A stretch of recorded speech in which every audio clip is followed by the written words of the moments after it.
जय हिंद। आप सभी का फिर से स्वागत है फॉर क्रिएटिव स्टडीज के एक नए एपिसोड में। आज के इस एपिसोड में हम लोग BHIE 141 के लिए most important questions previous year के क्वेश्चंस को जानने वाले हैं। और ये आज का सेशन आप सभी के लिए काफी ज्यादा महत्वपूर्ण होने वाली है, क्योंकि आज के सेशन में हम लोग अब तक के एग्जाम में इस सब्जेक्ट के लिए कौन कौन से सवाल पूछे जा चुके हैं और ये सवाल कहाँ से पूछे जाते हैं, इसकी क्लासेस कहाँ से करनी होगी, आपको तैयारी किस तरह से करनी होगी ताकि कम समय में आप बेहतर कर सकोगे, और आपके सेशन में कौन कौन से ऐसे टॉपिक्स हो सकते हैं जिसे क्वेश्चंस बनाए जा सकते हैं, और आपके सेशन के लिए कौन से बिंदुओं पर ध्यान देना है, इन तमाम बिंदुओं पर हम लोग डिटेल से चर्चा करने वाले हैं आज के सेशन में। तो ध्यानपूर्वक मेरी बातों को सुनिए और जो मैं बोल रहा हूँ वो उनको जरूर फॉलो कीजिएगा, ठीक है। तो चलिए देखते हैं मैंने क्या क्या आपको समझाने के लिए अभी रिसेंटली जो एग्जाम हुई है उसके क्वेश्चन पेपर लेके आया हूँ। इसके माध्यम से क्या होगा कि आपको अच्छे से समझा पाऊंगा और आप समझ पाओगे कि क्या सिलेबस है, क्या पैटर्न है और किस तरह से सवाल पूछे जा रहे हैं। तो आप ध्यानपूर्वक मेरी बातों को सुनिए। ये रिसेंटली जो एग्जाम हुई है दिसंबर 2023 उसके क्वेश्चन पेपर है, उसी को हम लोग देख रहे हैं, है ना। ये इसका सब्जेक्ट नेम है चीन का इतिहास 1840 से 1978 तक। 100 अंकों का एग्जाम होगा और 3 घंटे का समय दिया जाएगा। इसमें 5 प्रश्न के उत्तर देने हैं और सभी प्रश्नों के जो 400 शब्दों में उत्तर देने होंगे, ठीक है। तो ये सब सभी समझ चुके हैं और पहले हम लोग कुछ क्वेश्चंस को समझते हैं, उसके बाद हम लोग जो ना आगे की प्रक्रिया है जो रूपरेखा मैंने बताया था उसके बारे में भी चर्चा करते चले जाएंगे। तो सबसे पहला क्वेश्चन क्या कहा जाता है, 19वीं सदी में पूर्व चीन के शेष विश्व के साथ संबंध पर चर्चा कीजिए। देखिए 19वीं सदी में जो है ना पूर्व चीन, जैसे पूर्व पहले का चीन जो है ना बाकी के विश्व के साथ क्या संबंध था, कैसा रिलेटिव था सॉरी, इसके बारे में आपको पूछा जा रहा है। और आपको मैंने पढ़ाया भी है BHIE 141 के लिए कई सेशन अपलोड कर रखा है चैप्टर वाइज में। लगभग जितने भी चैप्टर्स हैं ना लगभग कवर कर चुका हूं और उसको जरूर देख लीजिएगा। ये क्वेश्चंस उस पर कवर करा चुके हैं, है ना। तो क्लासेस आपको कहां से मिलेगी, क्लासेस जो ना आपका यहीं पे मिलेगी। BHIE 141 के नाम से प्लेलिस्ट भी तैयार कर दिए हैं। प्लेलिस्ट का लिंक आपको डिस्क्रिप्शन बॉक्स में और कमेंट बॉक्स में पिन किया हुआ सबसे ऊपर में मिल जाएगा। उस लिंक पर क्लिक करने के बाद आप आसानी तरीके से सारे के सारे क्लासेस कर सकते हैं। तो जाइए और सारे के सारे क्लासेस जरूर कीजिए और ये सेशन देखने के बाद जाइए, क्योंकि इस सेशन में और कुछ मैं बताने वाला हूं कि आपके लिए क्या अपडेट करना होगा। तो ध्यानपूर्वक मेरी बातों को सुनिए। तो ये क्वेश्चंस का आंसर आपको वहां क्लास में मिल जाएगा और हम लोग कुछ और क्वेश्चंस को देखते हैं, उसके बाद हम लोग आगे की जो है ना जो रूपरेखा है उसको भी सुन लेंगे, समझ जाएंगे। नेक्स्ट क्वेश्चन कहा जाता है टाइपिंग विद्रोह विफल क्यों हुआ। ये टाइपिंग विद्रोह के बारे में जो ना आपको लगातार एग्जाम में क्वेश्चंस पूछे जा रहे हैं। कभी टाइपिंग विद्रोह के कारण पूछे जाते हैं, क्यों, कभी विफल क्यों हुई इसके बारे में पूछे जाते हैं, इसकी क्या विशेषताएं देखने को मिली है ना। ये लगभग देखने को मिलता है मैंने, और इसके जो ना इस सब्जेक्ट इस क्वेश्चन को मैंने क्लास में करा रखा है, आप उनको जरूर देखिएगा। ये काफी इंपॉर्टेंट है, इसको आप VVI कैटेगरी में रख सकते हैं, है ना। टाइपिंग विद्रोह क्यों हुआ था, क्यों विफल हुआ, इसके बारे में लगातार क्वेश्चन पूछे जाते हैं और चीन पर इसका क्या प्रभाव पड़ा है ये भी आपको ध्यान रखना है, ठीक है। और 1911 की चीनी क्रांति पर एक लेख लिखिए। ये 1911 की क्रांति, ये भी क्वेश्चंस काफी बार पूछे जा चुके हैं, कई बार मतलब रिपीटेड क्वेश्चंस हैं, तो आप इसको जरूर देख लीजिएगा। ओके, काफी इंपॉर्टेंट है ये दोनों के दोनों सवाल जो काफी इंपॉर्टेंट है। आप देखोगे ना असाइनमेंट के एग्जाम में भी ये क्वेश्चंस देखने को मिला होगा और आपके एग्जाम में तो पूछा ही जा चुका है और आपके एग्जाम में पूछे जाने की संभावनाएं भी हैं। तो आप इसको जरूर देख लीजिएगा और इसकी क्लासेस मैंने करवा रखा है, ओके। और नेक्स्ट क्वेश्चन कहा जाता है निम्नलिखित पर लगभग 200 शब्दों में आपको प्रत्येक पर उत्तर देने होंगे शॉर्ट नोट्स के माध्यम से।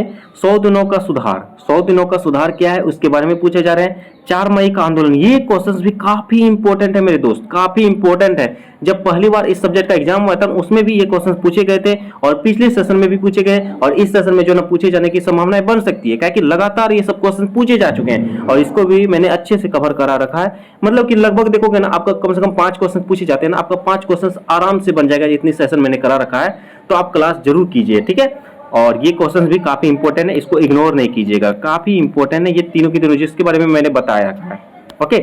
चलिए नेक्स्ट क्वेश्चन कहा जाता है 20वीं सदी में चीन में राष्ट्रवाद के उदय की व्याख्या कीजिए। ये भी क्वेश्चंस कई बार पूछे जा चुके हैं। देखिए राष्ट्रवाद, आपका कहीं का भी राष्ट्रवाद हो, चीन में राष्ट्रवाद हो, कहीं का भी राष्ट्रवाद हो, सिलेबस में देखने को मिलेगा ना, तो उससे क्वेश्चंस बनाए जाते हैं, आप देख सकते हो, है ना। तो ये चीन में राष्ट्रवाद जो है ना, ये क्वेश्चंस काफी इंपॉर्टेंट रहेगा, इसको जरूर देख लीजिएगा, ओके। और नेक्स्ट क्वेश्चन कहा जाता है संयुक्त मोर्चे के गठन का कारण क्या था, है ना। संयुक्त मोर्चे का गठन का क्या कारण था। और गुओ मुनिंग और चीन के साम्यवादी दल के बीच अलगाव के कारणों पर चर्चा कीजिए। ये भी क्वेश्चंस कई बार पूछे जा चुके हैं। गो मुनिंग, है ना, इससे लगातार पूछे जा, इसमें देखिए ये गठन का कारण पूछे जा रहे हैं। इसमें हो सकता है इसमें आपको जो है ये कारण के बाद जो आपकी इसमें क्या वो देखने को मिला है ना। संयुक्त मोर्चे क्या है इसके बारे में पूछे जा सकते हैं, इसके जो ना गठन के बाद क्या क्या हुई इसके बारे में पूछे जा सकते हैं, है ना। तो ये संयुक्त मोर्चे के बारे में भी देख लीजिएगा। ओके, तो इससे संबंधित सवाल बनाए जा सकते हैं। नेक्स्ट क्वेश्चन क्या कहा जाता है, क्वेश्चन नंबर 7 में 1949 के पश्चात चीन में नई व्यवस्था की आर्थिक, राजनीतिक और सामाजिक रूपरेखा का विश्लेषण कीजिए। ये भी क्वेश्चन देखोगे ना आप, कई बार पूछे जा चुके हैं, तो इसको भी एक झलक जरूर देख लीजिएगा, काफी इंपॉर्टेंट है ना। कोई भी देश का जो है ना, इसमें आपका आर्थिक स्थिति पूछे ही जाते हैं, राजनीति के बारे में, सामाजिक रूपरेखा के बारे में पूछे जाते हैं, सभी देशों के बारे में जो भी आपके सिलेबस में है। क्योंकि ये सब्जेक्ट में आपका चीन का इतिहास के बारे में दिया गया, तो इसमें चीन के बारे में पूछे जा रहे हैं। चीन का राष्ट्रवाद, चीन का आर्थिक स्थिति, चीन का राजनीतिक स्थिति, चीन का सामाजिक राजनीति, ये सब क्या है, ये चीन के बारे में पूछे जा रहे हैं आपका, क्योंकि चीन का इतिहास इस सब्जेक्ट का नाम ही है ना।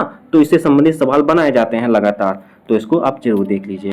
और नेक्स्ट क्वेश्चन कहा जाता है, निम्नलिखित में लगभग 200 शब्दों में प्रत्येक पर संक्षिप्त टिप्पणी लिखने का। युगान सिका, ये भी क्वेश्चंस कई बार पूछे जा चुके हैं, आप असाइनमेंट के एग्जाम में भी देखोगे ना, तो ये भी क्वेश्चन देखने को मिलेगा। Great leap forward, great leap forward, ये देखिए टोटल 8 सवाल पूछे जाते हैं, 8 में से किन्हीं 5 प्रश्न के उत्तर आपको अपने अनुसार देने होंगे, है ना। उसके बाद देखिए क्लासेस में ये लगभग इसमें से लगभग क्वेश्चंस कवर करा चुके हैं, और आप क्लास को जरूर देखिएगा। और इसमें क्या अपडेट करना है आपके लिए ये भी बता दे रहा हूँ। आपको सिर्फ क्या करना होगा, एक्स्ट्रा में क्या करना होगा, जैसे आप इस सेशन में एग्जाम दे रहे हो ना, इसी सेशन के जो जिस सेशन में भी एग्जाम दे रहे हो उस सेशन के जो असाइनमेंट के एग्जाम हुई है, असाइनमेंट के जो क्वेश्चंस हैं उनको आप सॉल्व किया हुआ 1-2 बार, कम से कम 3-4 बार देख लीजिए। उससे भी कम से कम 1 से 2 सवाल हूबहू देखने को मिलता है, उससे आपको काफी हद तक सहायता मिल जाएगी। हालांकि जो असाइनमेंट में जो क्वेश्चन पूछे जाते हैं इन्हीं में से क्वेश्चन पूछे जाते हैं, तो कुछ एक्स्ट्रा नहीं है, बस थोड़ा सा आपको जो आइडिया लग जाएगा कि इस सेशन में जो ना ऐसे सवाल पूछे गए थे, हो सकता है कि मेरे एग्जाम में भी ऐसे सवाल देखने को मिल सकता है, तो आप उनको जरूर देख लीजिएगा। सिर्फ असाइनमेंट और मेरी क्लास ये 2 कर लीजिए कवर, आपके लिए सफिशिएंट रहेगा, ठीक है। इतना कम से कम करना ही होगा खुद के लिए, तो जाइए और इतना कम से कम कर लीजिए, तो इतना आपके लिए काफी रहेगा, ठीक है। तो इस तरह से 8 में से 5 ही का उत्तर देने होंगे, है ना। तो आप इसमें से देख लीजिएगा, ये टाइपिंग विद्रोह 1911 की चीनी क्रांति, ये सब आप जरूर देख लीजिएगा, ठीक है। उसके बाद हम लोग ये क्वेश्चन पेपर को देख चुके हैं हम लोग, है ना। तो यही है, इसी तरह से क्वेश्चन पूछे जाते हैं, है ना। तो चलिए आज के सेशन में बस इतना ही रहने देंगे। उम्मीद करता हूँ आज के सेशन से आप सभी को काफी कुछ सीखने को मिला होगा, और इससे आइडिया मिल गया होगा कि किस तरह से क्वेश्चन पूछे जाते हैं, कहाँ से क्वेश्चन पूछे जाते हैं, इसकी क्लासेस कहाँ से करेंगे, इन तमाम बिंदुओं पर हम लोग डिटेल से चर्चा कर चुके हैं। तो एक निवेदन भी है, जो भी चैनल में पहली बार आए हैं और चैनल को सब्सक्राइब नहीं किया तो प्लीज चैनल को सब्सक्राइब जरूर कर लीजिए और बेल आइकन को जरूर हिट करें। सेशन अच्छा लगे तो लाइक जरूर कीजिए, कमेंट के माध्यम से किसी और सब्जेक्ट की क्लासेस चाहिए तो कमेंट बॉक्स में अपना सब्जेक्ट कोड दीजिए और अपने दोस्तों को भी ज्यादा शेयर कीजिए। चलिए हम लोग मिलते हैं नेक्स्ट सेशन में, तब तक के लिए थैंक यू, जय हिंद।